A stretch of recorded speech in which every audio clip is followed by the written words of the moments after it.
जय जगन्नाथ सांग मैंने सकाल सकाल मो हाथ में देखी पारे चाउल पानी धरिकी चली आसी गोटे ग्लास मापरे कहीं 2 दिन तले मु गचर माटी सब कुड़ा घुसा करती आ जो गचर माटी एमती सुखिलिया थी से गचर ही चाउल पानी टाक आड करी।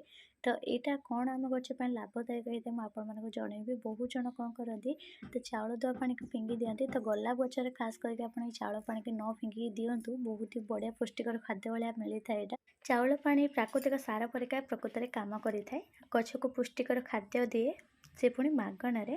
तो मागणार जमीक नाइट्रोजेन मिले पोटासियम मिले आ फस्फरस मिलता है जो गच भल बढ़े आउ गचर ग्रोथ बढ़ा सहित पत्रोटा भी भारी सबुजिया रहे।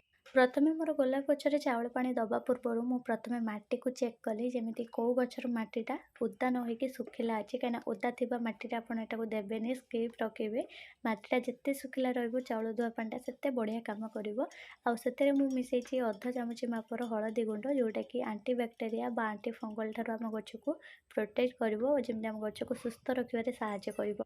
चाउल धुआ पानी को मोर बाड़ी पटे गोलाप गचर किसी आड करें आउ बेले बेले मुझे ग्लास पुरैकी मोर छात उपरे गोलाप गच नहीं आसे जेहेतु मुझे राति देखी सब गचर मटी पूरा ओदा था से अल्प आनी ना गोटे मग मापर आनी था सब गचर दे था निश्चित।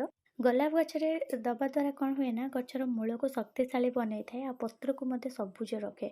आम गोलाप गचर अधिका खरा देखिए पत्रर ग्लिसरीन अधिक खरा नष्ट होता है।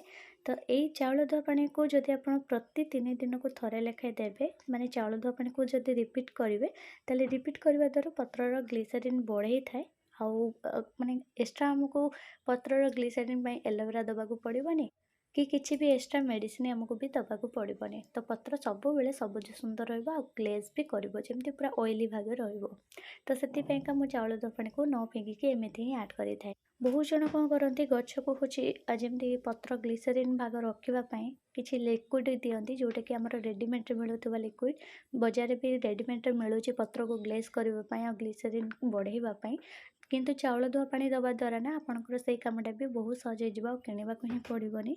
मागणार गोटे प्रकार कीटनाशक भाई कम करें चाउल पानी माने गोटे प्रकार चाउल पानी उपकारी जीवाणु को गोटे खाद्य दे था जोटा कि शक्तिशाली खाद्य जो जीवाणुर वृद्धि होता है आटी थे बैक्टेरिया आ कवक सबुठार भल खाद्य भाया कम करें।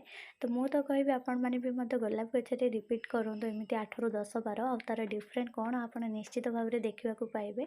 तो मुझे जी गच आप देखुं सब उदा अच्छे गोटे केवल सुखिला गोटे गच मूल गोटे ग्लास आड कर